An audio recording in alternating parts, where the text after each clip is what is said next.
Assalamualaikum warahmatullahi wabarakatuh. Perkenalkan, nama saya Mas Rika, nomor Stanbook F2020-01136, kelas A3, program studi S1 Farmasi. Di sini saya akan menjelaskan tentang pendahuluan sistem indera, anatomi fisiologi mata dan telinga. Pendahuluan sistem indera pada manusia. Latar belakang indera manusia yang berupa mata, hidung, telinga, lidah, dan kulit merupakan indera yang digunakan setiap hari untuk menanggapi rangsangan dari luar. Anatomi fisiologi mata. Mata adalah organ sensorik utama yang memberikan reaksi pada cahaya dan mengirimkan informasi visual ke otak dengan kemampuan untuk membedakan antara warna dan kedalaman. Oleh sebab itu, sekitar 75% informasi yang diterima berasal dari mata. Fungsi mata. 1. Bulu mata. Bulu mata ini berfungsi menyaring cahaya yang akan diterima. 2. Alis mata. Alis mata berfungsi untuk menahan keringat agar tidak masuk ke bola mata. 3. Kelopak mata. Kelopak mata berfungsi untuk menutupi dan melindungi mata. Bagian-bagian mata. Mata terbentuk bulat dengan sedikit tonjolan di bagian depan. Bagian yang bisa terlihat dari luar hanyalah setengah bagian saja, yaitu kornea, iris, pupil, sklera, dan konjungtiva. Mata dilindungi oleh kelopak dan bulu mata. Ketika berkedip, kelopak mata juga membantu melumasi permukaan mata dengan air mata. Bagian mata sebagai berikut. 1. Otot. 2. Kornea. 3. Iris. 4. Pupil. 5. Aqueous humor. 6. Lensa. 7. Vitreous humor. 8. Sklera. 9. Koroid. 10. Retina. 11. Bintik kuning. 12. Saraf optik. 13. Bintik buta. Kornea. Kornea adalah kubah pelindung transparan yang berada di bagian bola mata. Kornea berfungsi memfokuskan cahaya sebelum diterima oleh lensa mata. Iris. Iris adalah bagian yang menentukan warna mata.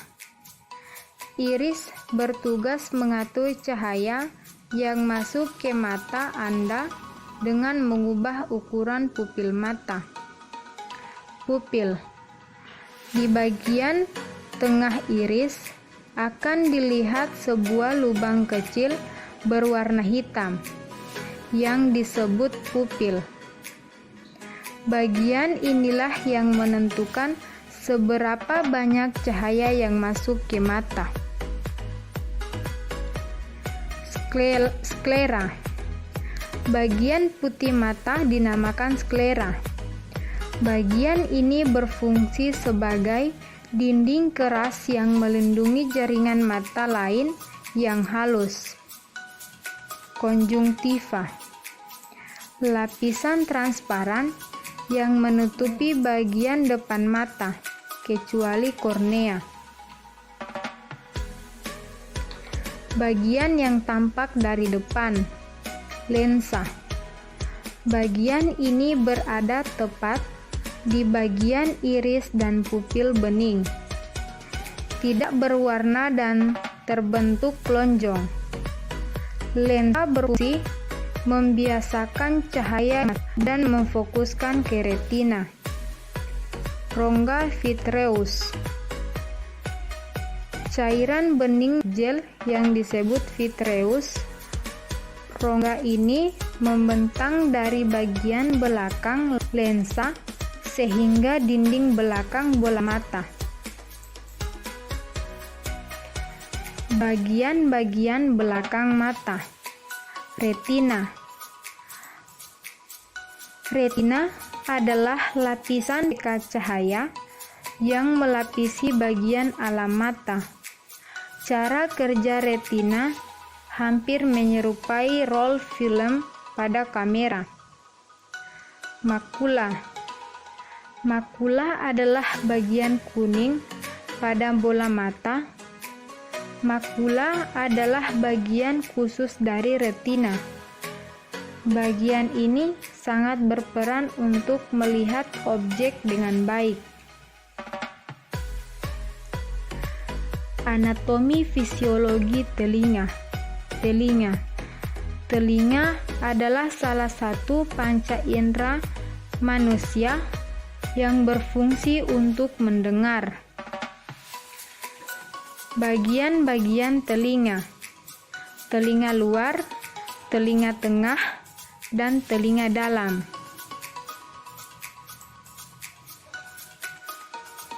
Telinga luar.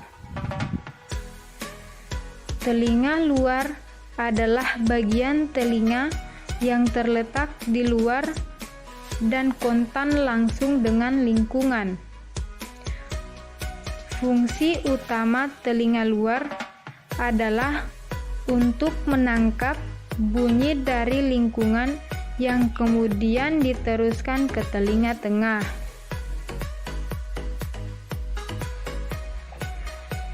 Bagian telinga luar ini terdiri dari 1. Daun telinga mengumpulkan dan menyalurkan bunyi ke liang telinga. Lubang telinga, tempat masuknya bunyi ke liang telinga.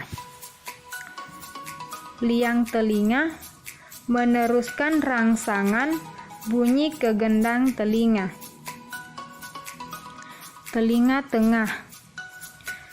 Fungsi telinga tengah yaitu untuk mengubah gelombang bunyi yang ditangkap telinga luar untuk menjadi getaran.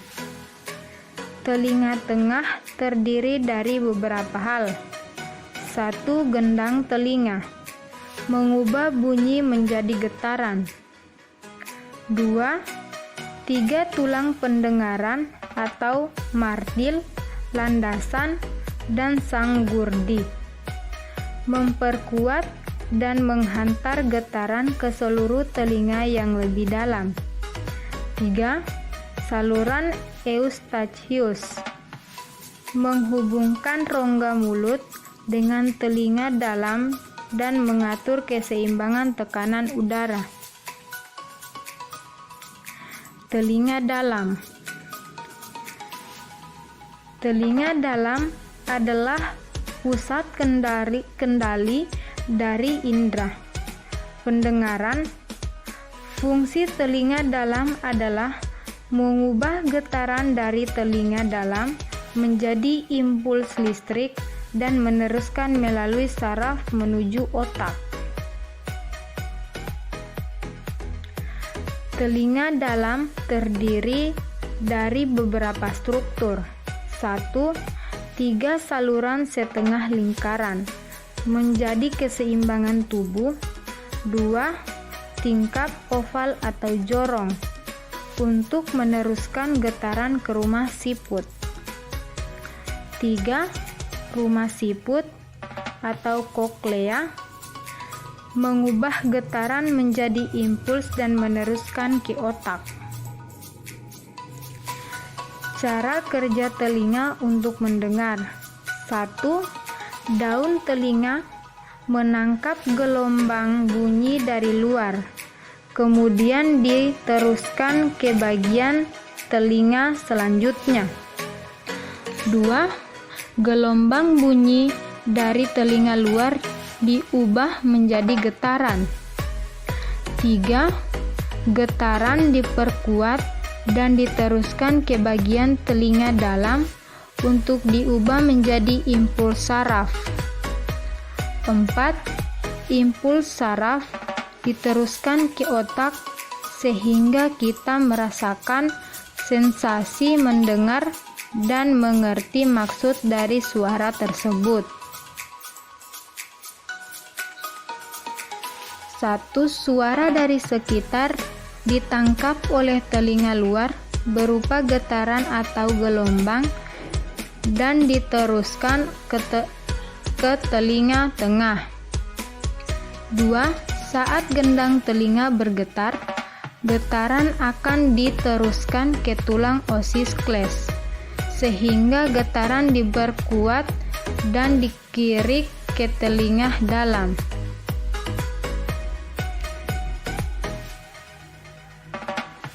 Bagian getaran mencapai telinga dalam, getaran akan diubah menjadi impuls listrik. Impuls listrik dikirim melalui saraf ke otak. Otak lalu menerjemahkan impuls ini sebagai suara. Itulah pemaparan materi dari saya. Lebih dan kurangnya mohon dimaafkan. Billahi taufiq wal hidayah. Wassalamualaikum warahmatullahi wabarakatuh.